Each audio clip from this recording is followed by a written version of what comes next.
बाळू मामा मी शरण आलो तुझ्या पाया. आणि इथं फोटो निघतो साईडला आहे का कुठं फोटो झाला काय मग अरे बाकी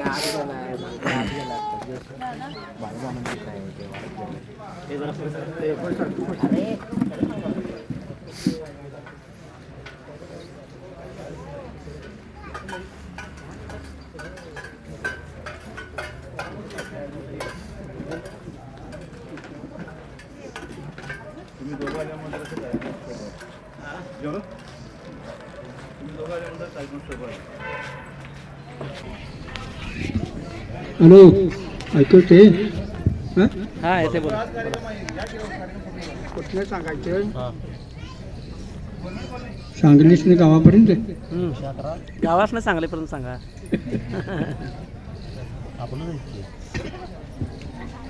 कडेच ना सांगू हां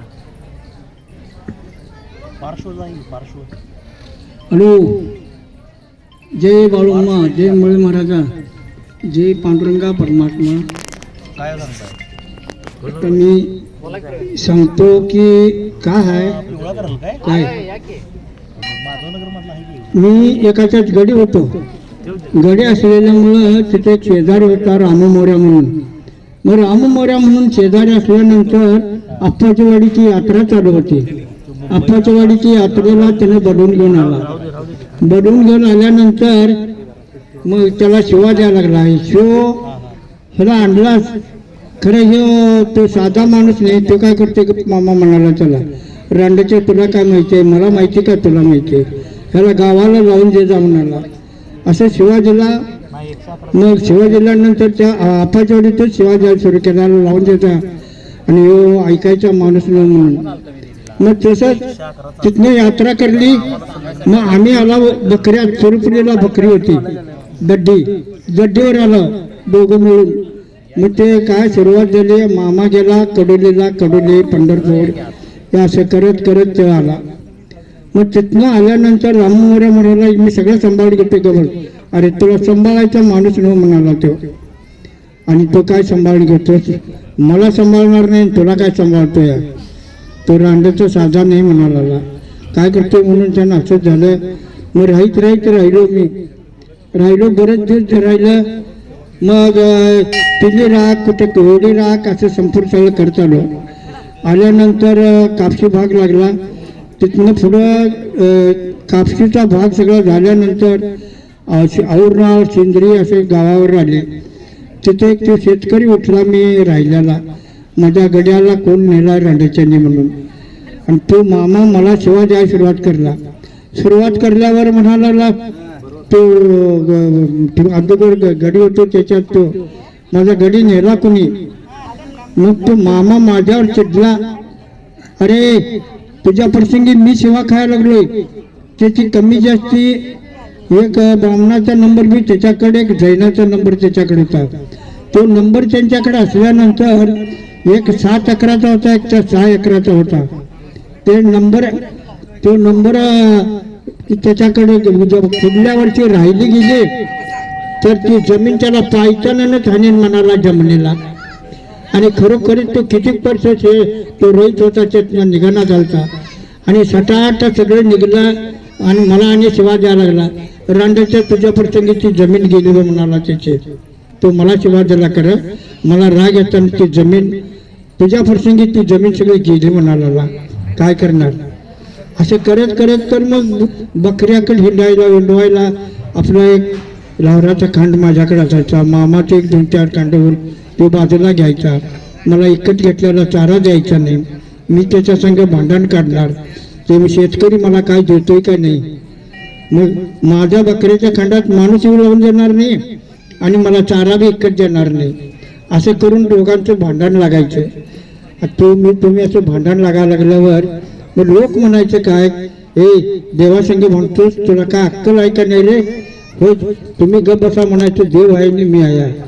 हे त्याला काहीतरी बोललो कसं हो तिथे त्याच्याकडे जायचं नाही त्याला बोलवायचं नाही तर रांडायचं तुम्ही जाता काचेला म्हणायचं.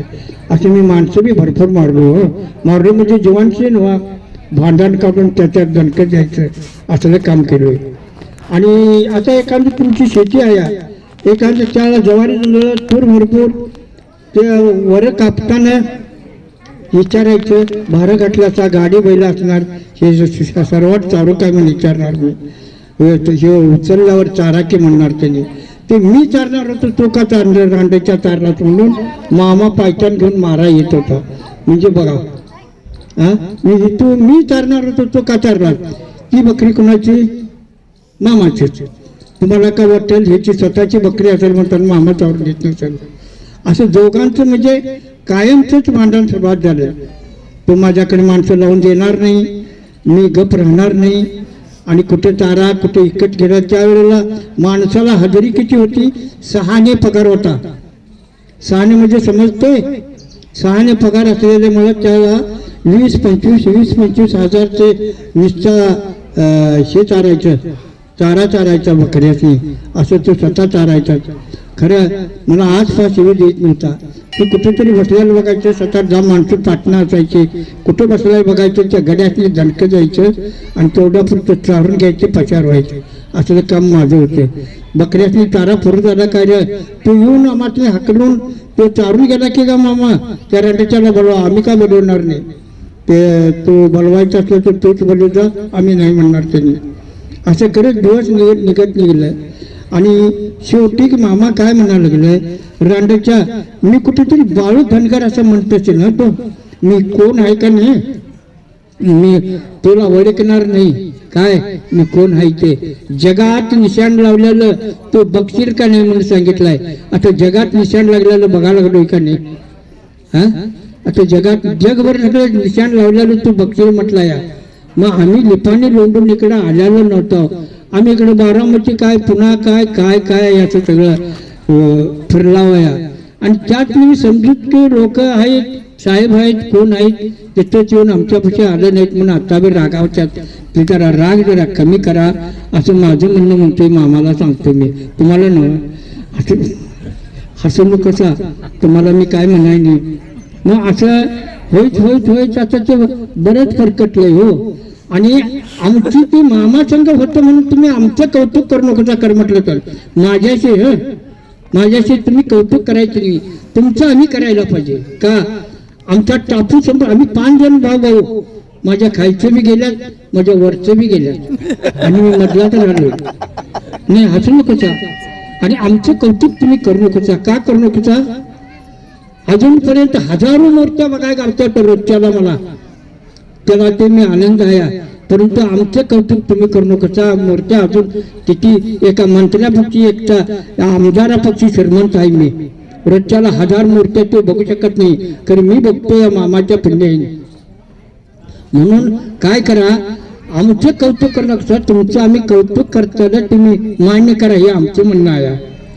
काय म्हणता सांगा तुम्ही. आज किती आता बारामतीकडे गेलो, रोजच्याला 5,000 सांग सकाळ माणसं, रोजच्याला कीर्तन, रोजच्याला सगळं भजन कीर्तन संपूर्ण सगळं बारामतीकडे. आणि प्रसादला कमीत कमी 2-4 हजार माणसं निघता प्रसादला. रोजच्याला तेवढी मला नजर पडायला लागल्यावर त्यांच्यापैकी श्रीमंत आहे का नाही मी, हा बरं. पैसे मला वाटेल तेवढे बिंडा बांधून वावल्याचा, त्यातला का गांधीजी बोलणार आहे डोक्यावर ठेवून घेतल्यावर. माझ्या संग गांधीजी बोलत, कारण जनता मला अपूर्वाई करून जनता सगळी बोलली, त्याचा हे आम्हाला समाधान आहे. क्या बात आहे. काय आणि तसं एक सोडल्यानंतर 1-2 वर्ष झालं, 1 वर्षान मग आणि मामा भेटला. आमच्या गावाकडे बकरी आली. मामा भेटल्यावर काय भानगड झाली तर मी पळत जाऊन एका मळ्यात कामाला होतो. मी सोडल्यावर कामाला गेल्यानंतर तिथलीच बकरी चढली, पळत जाऊन पाया पडलो. तू कुठं आहेस रे, मी मळ्यात आहे म्हटलं. आणि काय करतोस, कामाला आहे म्हटलं. आणि तू उद्या येतोस, येतो की म्हटलं. काय करायला, तुला प्रसाद देणार आहे. मग लवकर वाट बघतो म्हणून सांगितलं. वाट बघतो म्हणून सांगितल्यावर मी जावाव किती टायमाला घेऊन 12:30 वाजले. बकरी उठून गेलेली होती. मामा पक्षी पंगत तेवढीच बसणारी होती ती तंबूपशी 100-200 माणसांची. आणि किती वाट बघायला ती लोक काय म्हणतात, कामाला जायला मला मामा वेळ झालाय आणि तुम्ही या. आणि जीवन सगळी रिकामी करू आणि जावं तिकडे तिकडे. हे मला का लागलंय आणि तुम्हाला का लागलंय, मला त्याच्या आणखीतलं केव्हा बाहेर पडेल हे मला लागलंय आणि तुम्हाला काय लागलं म्हणून मामा त्यातली शिवा द्यायला लागला. आणि मग मी 12:30 वाजता गेलो, अजून कार्य म्हणाला. मग तो केवढा रक्काबा पैलवान एक होता त्याच्या संघ, सरकारी पैलवान होता तो. म्हणजे लक्या त्या बिराडला जा आणि दूध आणता, दूध आणि कन्या वाटतो म्हटलं तुम्हाला ठरवा करला होता.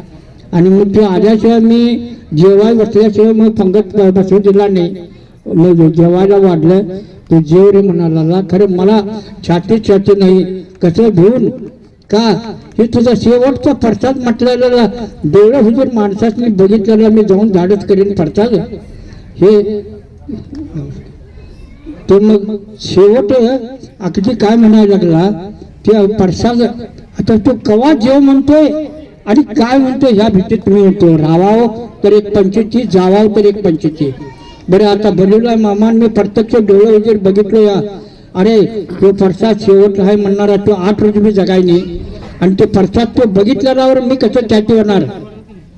मग मी काय करलं ते बसलो गप आणि पुरा सगळं तेवढं टायमिंग झाल्यावर वाढल्यावर जेव म्हटल्यावर मी जेवलो. आणि राहावं तर कसं रांडाच्याला ये म्हटलं तर तो आला नाही. घरोघरी भीकच मागणार तर भीक मागू काय लवकर मारल्याला बरं बरं किंवा भीक मागितल्याला बरं काय लवकर मेल्याला बरं. शेवटी जाऊन प्रसाद घेतला, जेव म्हणाला आणि मग आपल्या पंक्ती सगळं पाडून घेतला. एवढं दोघांचं भांडण चालू असताना, एवढं वादोवाद रोज चालू असताना आणि त्या दोघांचं बी कशावर गळ्यासारखं बाकीची लोक शिवा द्यायला लागली. कसं गळ्यासारखं आहे तुम्ही दोघंच्या दोघं बी म्हणून असं कधीतरी टाकून दिलं हवं बाळूमा म्हणून. अजूनपर्यंत टाकून द्यायला नाही, अजूनपर्यंत मूर्त्या बघायला सोडलाय मला, अजूनपर्यंत बघायला लागलो. आमचं कौतुक तुम्ही करू नका, तुमचे मी करायला पाहिजे कौतुक. आमचा टापू सगळा गेलाय, सगळा टापू गेलाय, पंचापर्यंत सगळा टापू गेलाय आमचा. माझं झालं तर दोघं मला विचारा, त्या काळातली माणसं आहेत का विचारा. सगळे गेल्यात आणि आम्हाला ठेवले तुमच्या मूर्त्या बघायला ठेवले सगळ्यांच्या आईबाईंच्या सगळ्यांच्या. म्हणून आम्हाला शांत वाटतंय. अजून किती दिवस ठेवतोय काय की फक्त तुम्ही मला एक तुमच्याकडे देणगी मागून घ्यायची आहे. मला शेवट सांगतो, मला देणगी मागून घ्यायची आहे. तुम्ही तो बघायला जायचा, ऐकायला लागल्याचा, सगळं बसल्याचा. तुमच्याकडे माझ्याकडे मोठी देणगी आहे. तुम्ही देणार का नाही सांगा मला एवढंच. हा देणार. फक्त धुईला लागायच्या आधी माळून सांगायचं ह्याला वर ने एवढंच सांगायचं. देणगी म्हणजे माझे काय पैसे तुम्हाला वर्गण बसवत नाही, ही वर्गण आहे माझी. तळमळायच्या आधी वर ने असं सांगायचं. साहेब लोक असतील, पुण्यातून आले असतील, साताऱ्यातून आले असतील, कुठनं तरी आले असतील, ताई आहेत, सगळं आहेत, सगळे लोक आहेत. म्हणून मी सगळ्यांनी सांगतो. आणि त्यांनी विचार ठेवणं लागलं तर आम्हाला बाळूमाता काय तरी सांग. आम्ही काय लिहून ठेवलेलं नाही, काय नाही. आम्हाला साधा फोन लावायला येत नाही, काय अक्षर नाही. परंतु 2 मुले आहेत, दोघं जावाय आहेत. काय 2 मुले आहेत, दोघं जावाय आहेत. आणि मांडल्या जावाई आणि मुली म्हटल्याचा तर किती असतील अंदाज माझ्या मास्तर किती असतील? 1-2 असतील का 7-8 असतील? किती असतील हो? 500,000 असतील की. 1000-1200च्या पुढे जावाई आहेत, 1000-1200च्या पुढे मुले आहेत. खरंच की तुम्हाला चेष्टा वाटत असेल काय? त्यात मला काय वाटायचं मी बघा त्यात काय किती आहेत आणि काय बघा. जावयांचा फोन नंबर, जावयांचा फोन नंबर, जावयांचा फोन नंबर ते कसं घेतलोय ते आणि सांगायला पाहिजे. त्या जावयाच्या पाठीमागं मुलीचा घ्याय नाही, मुलीच्या पाठीमागं जावयाच्या घ्याय नाही. का घ्याय नसेल सांगा. विचार करून करायला लागते कुठलं बी काम. आता तुम्ही आले असता तुमच्याच मालकीनला मी फोन लावलो, घरात कोण नाही आणि फोन त्यांनी शेताकडे गेलात नाही तर गावाला गेलात होय का नव्ह.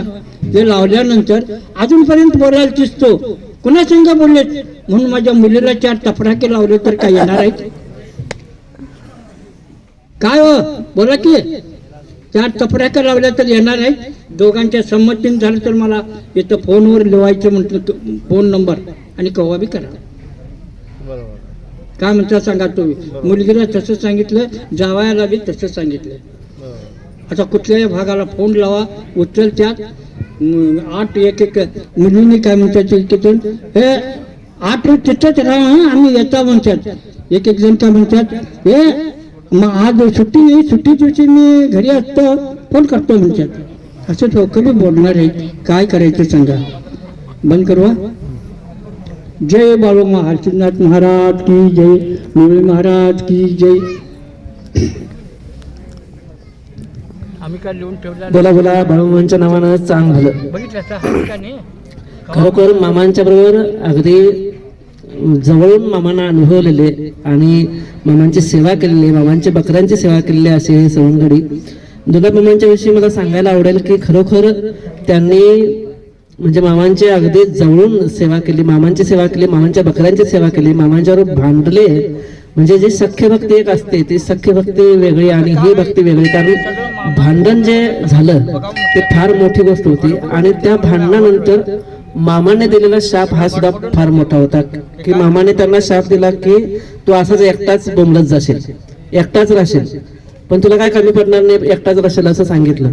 मी अगदी त्यांच्या गावचाच आहे आणि मी बघितले त्यांना जवळून. त्यांचं घरात कुणाशी पटलं नाही, दोन्ही जावयाशी पटलं नाही, दोन्ही सुनांशी मुलींशी पटलं नाही, कुठल्या नातलगाशी पटलं नाही. गल्लीत सगळे भांडणं, रस्त्यावरून भांडणं, समोरनं जाणारा रस्ता आहे त्यांचा त्या रस्त्यावरून भांडणं. त्यानंतर गावात कुणाशी पटत नाही. मी आता त्या गावात लहानपणापासून त्यांना बघत आलोय, गावात कुणावर पटत नाही.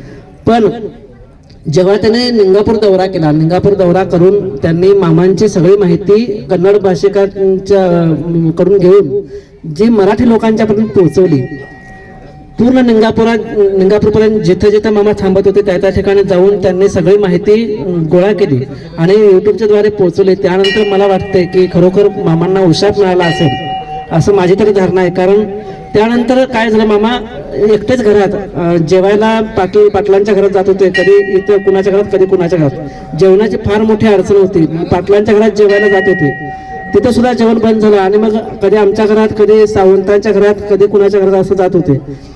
पण हे जेवणाची फार मोठी अडचण होती, पाटलांच्या घरात जेवायला जात होते, तिथं सुद्धा जेवण बंद झालं आणि मग कधी आमच्या घरात कधी सावंतांच्या घरात कधी कुणाच्या घरात असं जात होते. पण हे निंगापूर दौरा झाल्यानंतर असं झालं की त्यांच्या मुलीनं त्यांना अगदी रोजचा डबा आता सुरू केला आहे. रोज मुलगी डबा घेऊन घराकडे येते. मी काल परवा सुद्धा बघितलं, ते 7:30 वाजले होते आणि डबा घेऊन निघाले होते. म्हणजे हा एक फार मोठा उशाप आहे असं मला वाटतंय. कारण इतकं मी जवळून मामांना अनुभवलं आहे, दुंडामामांना अनुभवलं आहे. कारण लहानपणापासून मी बघतोय त्यांची परिस्थिती काय आहे ते बघतोय. आम्ही सगळ्यांनी मिळून त्यांना घरी TV सुद्धा घेऊन दिला आहे.